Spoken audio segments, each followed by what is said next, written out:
Paper का नाम है वेस्टर्न, वेस्टर्न पॉलिटिकल भाग, पश्चिमी राजनीतिक चिंतन, जिसमें कुल 8 चैप्टर हैं और 8 चैप्टर के अंतर्गत जो पश्चिमी विचारक हैं उन पश्चिमी विचारकों के विचारों का उल्लेख किया गया है। तो इसके पहले हमने प्लेटो को और अरस्तु को बताया, और आज जो हम लोग पढ़ेंगे वो है सोशल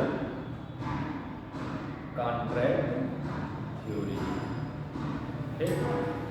सामाजिक समझौते का सिद्धांत।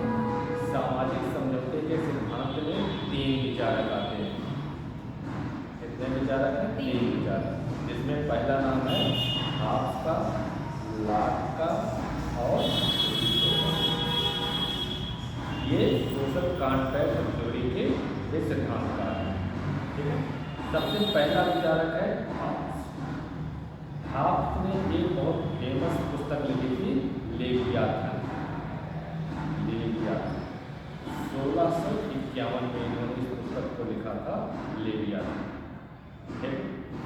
लेवियाथन पुस्तक में उन्होंने राज्य की उत्पत्ति और शासक और प्रजा के बीच में संबंध कैसे होने चाहिए इसके बारे में उन्होंने उल्लेख किया है। तो उन्होंने एक काल्पनिक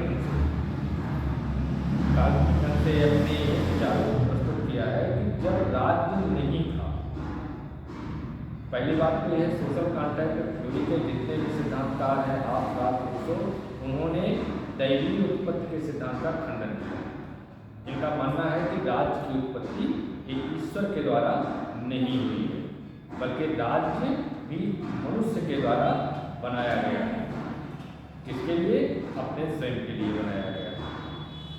तो राज्य एक मैन-मेड मनुष्य निर्मित संस्था है। तो जब मनुष्य निर्मित संस्था है तो कहने का मतलब ये हुआ कि ऐसा भी समय रहा होगा कि जब राज्य नहीं रहा होगा। जब भी मनुष्य ने अगर बनाया किसी समय जब उसको ज़रूरत पड़ी होगी, जब उसे ज़रूरत महसूस हुई होगी, तब उन्होंने उसको बनाया होगा। तो जब राज्य नहीं था तब क्या स्थिति थी? तो राज्य के पूर्व की अवस्था, राज्य के पूर्व की अवस्था, जिसे उन्होंने कहा कि प्राकृतिक अवस्था।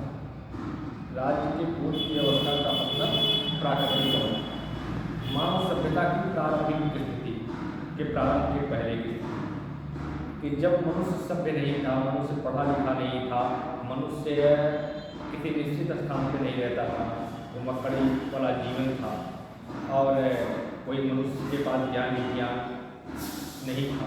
उस समय की बात है कि वो अवस्था कैसी थी? प्राकृतिक अवस्था। तो प्राकृतिक अवस्था कैसी थी?